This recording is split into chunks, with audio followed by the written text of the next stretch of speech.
Hello বন্ধুরা, কী অবস্থা সবাই? কেমন আছে? আশা করি ভালো আছে সবাই।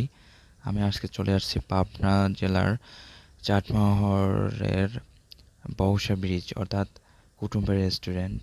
আমার ডান পাশে রয়েছে বহসা ব্রিজ, বাম পাশে বয়ে চলে গেছে মান্নানগর অর্থাৎ বনপাড়া হাটিকুমড়ার হাইওয়ে। অনেকের মুখে শুনেছি অনেক কথা যে এই তো এইখানে অনেক সুন্দর একটা রেস্টুরেন্ট রয়েছে। তাই আমিও চলে আসলাম দেখার জন্য কেমন রেস্টুরেন্টটা। চলো এক নজর দেখে নেই কেমন করেছে তাদের ডেকোরেশনগুলো।